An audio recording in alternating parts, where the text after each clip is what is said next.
Today, we're comparing Debian 12 and Arch Linux, two very important and polar opposite distros in the Linux scene, in multiple different categories to see which is the overall winner. Also, join the PenguinByte Discord community to be notified of announcements and uploads, ask questions, participate in polls and decisions, and chat with me and the community about Linux, tech, and other topics. Link in the description below. The two distros will be ranked in 7 categories: base system, user experience, efficiency, performance, stability, compatibility, and security. Before we get into anything, I will be using virtual machines to test both distros, so they may have some lags, screen tearing, and not yield the best performance and efficiency results.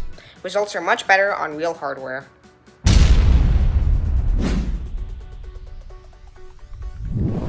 Firstly, what are the two distros based on?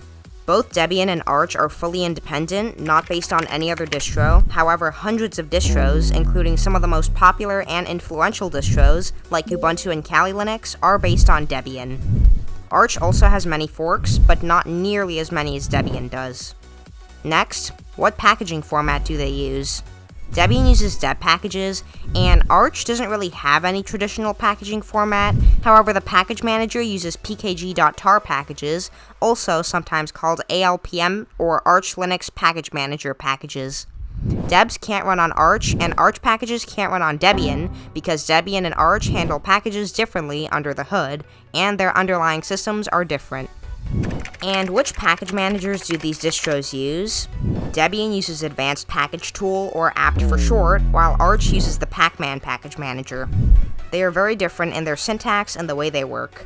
Apt uses user-friendly English syntax, like sudo apt install package name to install an app, and sudo apt remove package name to remove it. However, with pacman, you use single letter flags. For example, sudo pacman-s package name to install an app, and sudo pacman-r package name to remove it. Same goes with other commands. Also, for most additional options, apt uses flags with 2 dashes and a word, while with pacman you add a lowercase letter to your flag. For example, to list installed packages, you type sudo apt list -- installed and apt, but sudo pacman -q in pacman.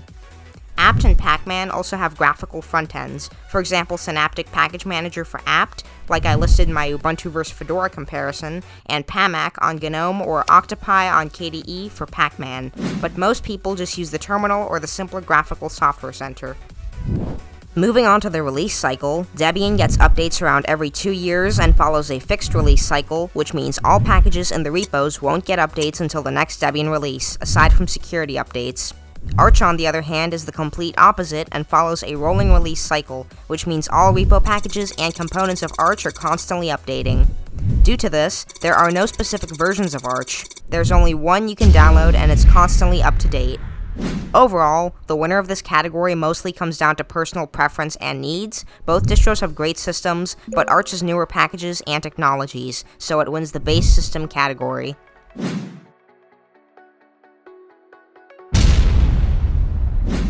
Firstly, let's start with the live environment and installer. Starting with Debian, there are multiple installation options on first boot, but in this video, we will review the default graphical install option. Debian does not offer any live environment in the default ISO. Instead, you are booted straight into the installer, which in my opinion looks decent but is a bit outdated. On the other hand, Arch boots you directly into a live environment running off of the USB stick that doesn't affect your current system and lets you play around with the distro before installing it. Unlike Debian, Arch by default does not have any graphical interface. Instead, it's a TTY. There is 2 ways to install Arch. One is the manual installation, which requires you to type one command after another and know which commands to input. These days, people often use the newer option, Arch Install, which is a text-based installer that is more user-friendly and straightforward. Onto the installation process, Debian's installer is pretty easy to use, but the way it works is you complete one step, it does its thing, then a new step appears, you complete it, it does its thing again, and so on. Which requires you to be there most of the time in case it finishes one task and moves on to the next step, and isn't the best way of doing it in my opinion. Arch Install, on the other hand, is a bit more complicated to use, and you'd need more knowledge about Linux to know what certain options are and how to configure them. But like most regular installers, and unlike Debian's, You configure everything first and then it installs, which is better in my opinion. But Arch install is also a bit unconventional, because like Fedora's Anaconda installer, it shows you every option on the screen, so you have to pick the options you want to configure first and which ones to configure after that, while most normal installers will go step by step. Another difference between the two is that Arch install gives you a lot more control over how you want to configure your system and what you do and don't want to include, which can be overwhelming for some, but is great for people who want a perfect custom system where every detail matters. For example, you can have a super minimal or super packed legacy technology or newer technology system. That's all for you to decide. Next, let's talk about the out-of-the-box experience. Debian has a decent out-of-the-box experience and just works for the most part after initial configuration. Debian also doesn't require the terminal for the most part, although sometimes you may need to use it a bit in Debian, unlike in other distros. For example, when upgrading to a new Debian release, or enabling sudo for the user account if you only set up a root account in the installer. Other than that, you can do basically anything graphically in Debian.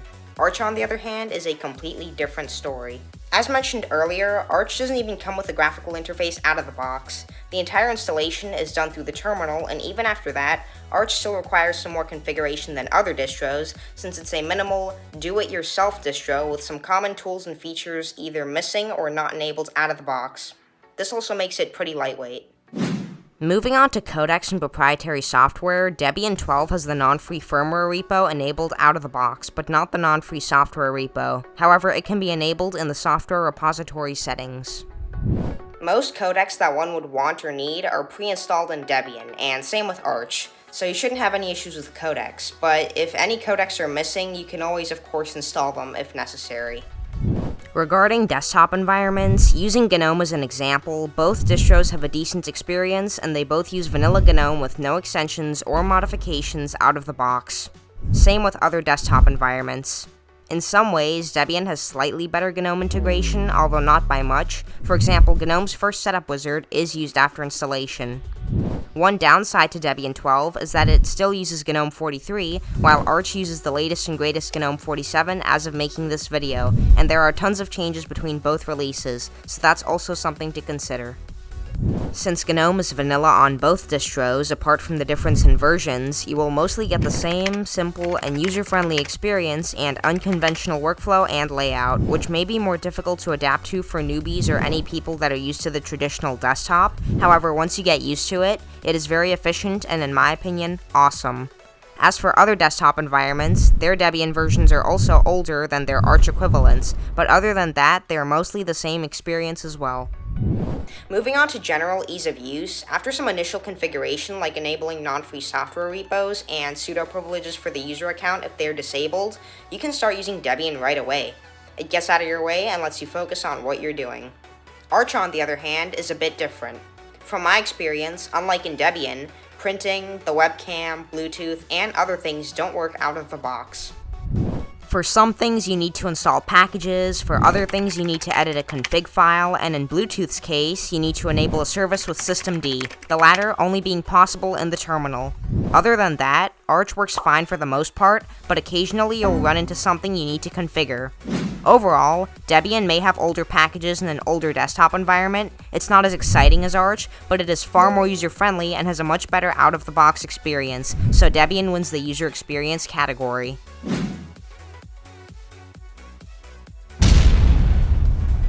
Firstly, let's test RAM and CPU usage on idle.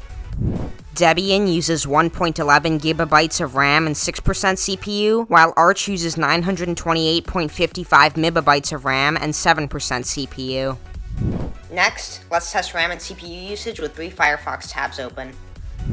Debian uses 1.68 gigabytes of RAM and 14% CPU, while Arch uses 1.56 gigabytes of RAM and 23% CPU. Debian wins the RAM and CPU tests because while Arch uses slightly less RAM than Debian in general, Arch uses significantly more CPU. Next, let's take a look at storage use. Debian in its stock state uses 5.6 gigabytes of disk space, while Arch in its stock state uses 7.2 gigabytes of disk space, making Debian lighter. Debian uses less storage and won the resource tests, although they were very close, so Debian wins the efficiency category.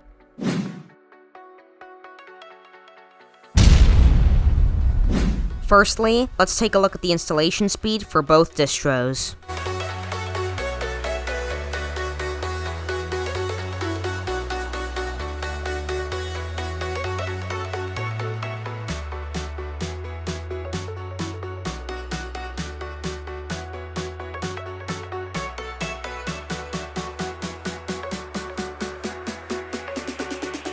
Arch install finishes first at 8 minutes and 34 seconds.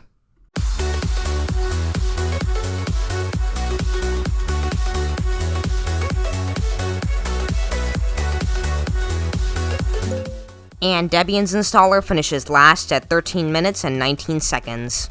Next, let's see how long both distros take to boot.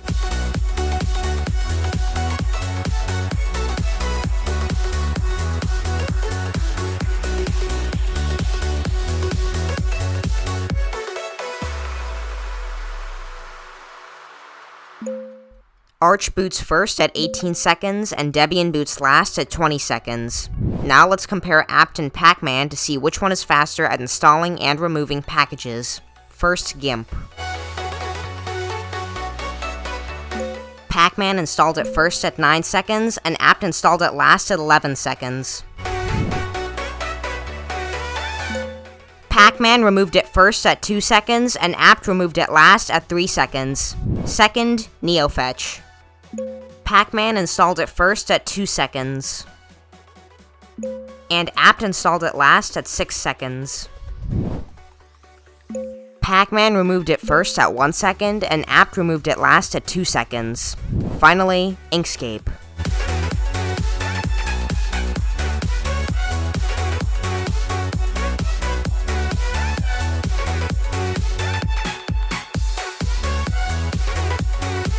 Apt installed it first at 14 seconds, and pacman installed it last at 16 seconds.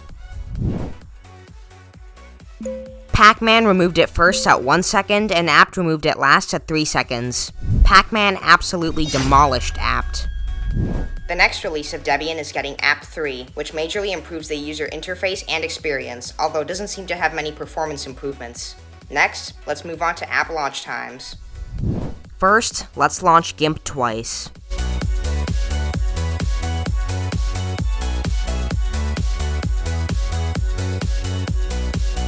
On first launch, GIMP took 10 seconds on Debian and 11 seconds on Arch.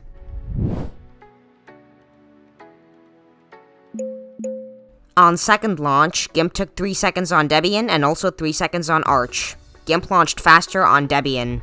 Next, let's launch Inkscape twice. On first launch, Inkscape took 5 seconds on Debian and 6 seconds on Arch.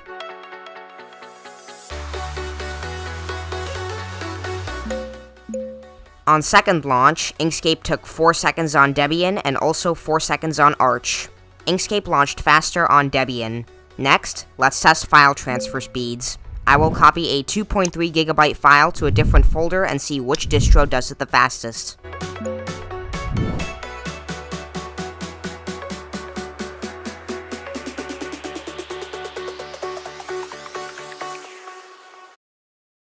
Arch completes the transfer first in 9 seconds.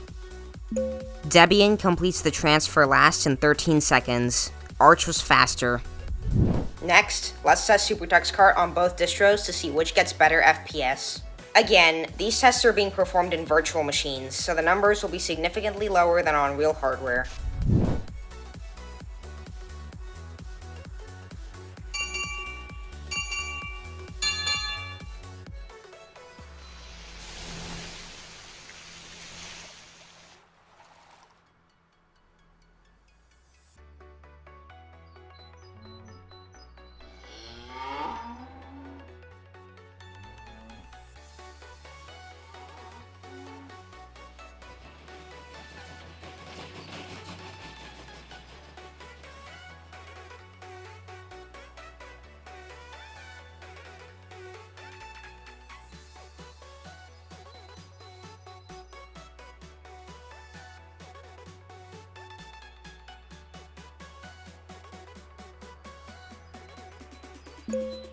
SuperTuxCard on Debian finished first by a few milliseconds while overall getting 5 more frames than Arch and got 17 typical FPS, identical to Arch. However, Debian got 11 steady FPS while Arch got 10 steady FPS.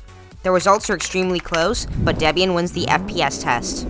Finally, let's render a video with Kdenlive on both distros and see which is the quickest.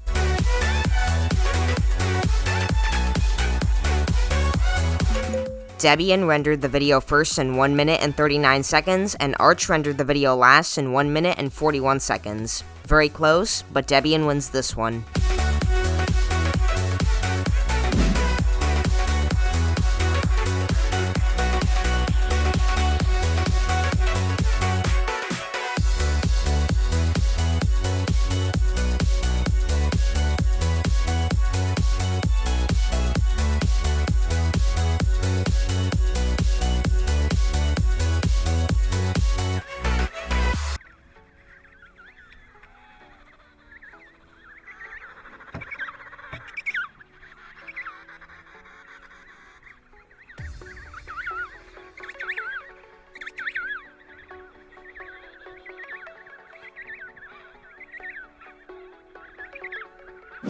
Moving on to my personal experience on my laptop, Arch was faster and smoother than any other distro I used, including Debian, and Debian was decent, but a bit stuttery at times, and in general on the slower side. The results are shockingly close. I expected Arch to win more tests than it did and get overall significantly higher numbers, but I was wrong. However, Arch still won more of the tests, so Arch wins the performance category.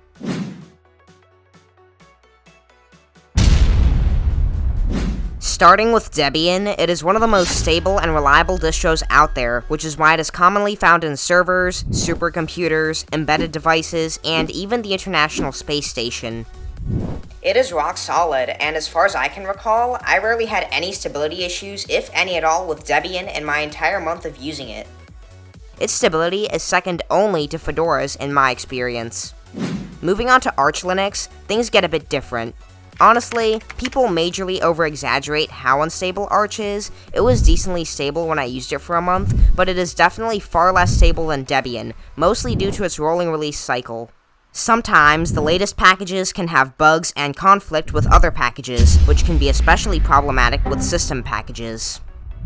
And Grub seems to have issues for many people on Arch, which is weird. I myself have also had some issues with Arch, like crashing and freezing, although rare.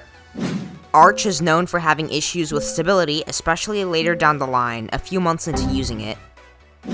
I personally only used it for a month, so that's probably why I didn't run into anything too bad, but others have had issues where system packages will corrupt or somehow get removed, which is not impossible to fix, but it's very inconvenient and unreliable.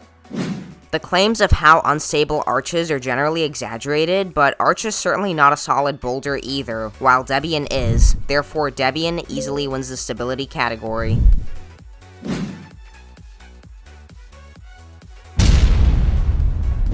Firstly, let's take a look at how many apps are available in the repositories. Debian's repositories are significantly larger than Arch's, with a total of 200,860 Debian packages in the free and non-free software repos, as opposed to only 13,751 in Arch's repos. Arch has a lot more packages if you count the Arch User Repository, or AUR, which has a total of 94,566 packages, making a total of 108,317 with the Arch repos and AUR combined. However, even then, Arch has about only half the packages that Debian has. Also, many online softwares develop only for Debian and Debian-based distros like Ubuntu, since they are much more widely used than Arch and Arch-based distros, and developers can package a convenient deb file for Debian, which can't be said for Arch. Of course, we aren't counting snaps and flatpaks, which are universal packaging formats that work on all distros and are getting more and more popular these days. Moving on to CPU architecture support, Arch Linux only supports x86-64, while Debian officially supports ARM-EL, ARM-HF, ARM64, MIPS-EL, MIPS64EL, PowerPC64EL, S390X, x86, and x86-64, and unofficially supports Alpha, HPPA, IA64, M68K, PowerPC, PowerPC64, RISC-V 64, SH4, SPARC 64, and X32. Debian clearly has the edge in architecture support, and Debian also supports a much wider variety of hardware, especially older systems, due to lenient hardware requirements beyond what the kernel supports. Arch tends to support newer hardware better due to often having a much newer kernel version. Regarding RAM and storage requirements, Arch requires at least 512 megabytes of RAM and 2 gigabytes of storage without a desktop environment. However, 2 gigabytes of RAM and 20 gigabytes of storage is recommended, and probably the minimum you want if you're going to use a desktop environment.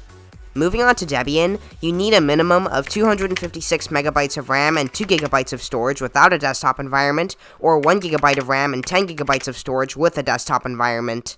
However, 512 megabytes of RAM is recommended without a desktop environment, or 2 gigabytes of RAM with a desktop environment.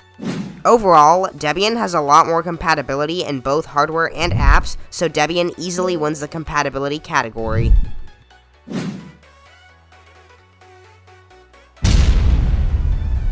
Regarding security, Debian more carefully and thoroughly checks its packages, and the latest security updates are constantly backported and applied even to older packages by the Debian security team.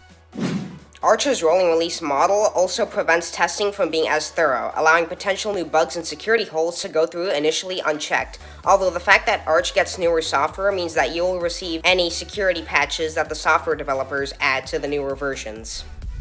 Debian also pre-installs and pre-configures the AppArmor security system, while Arch does not have any security system pre-installed, and Debian has a few other security features like compile time buffer checks, which I'm not sure if Arch has. Regarding privacy, neither distro collects any personal data. Debian does prompt you with an opt-in package survey in the installer, the Debian Popularity Contest, but it only collects statistics and data about the use of Debian packages. Overall, both distros are very secure due to Linux itself being secure, and both distros have dedicated security teams, but Debian is generally more secure, so Debian wins the security and privacy category.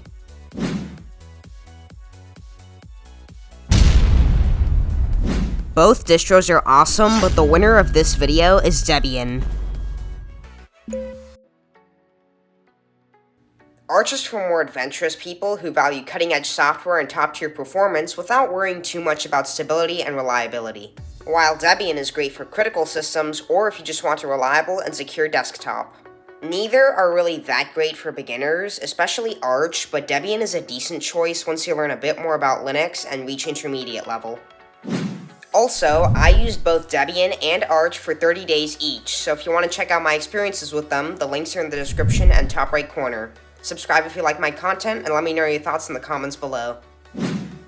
If you really like my work and want to support me, I have a PenguinByte channel membership with 2 tiers. The King Penguin tier, which gives you a PenguinByte badge next to your username, access to exclusive emojis, and priority reply to comments, and an Emperor Penguin tier, which gives you everything in the King Penguin tier, plus shoutouts, members-only content, VIP Discord access, and more. Check them out by clicking the join button below. Thanks to all of you guys for supporting me, and thanks for watching. See you next time.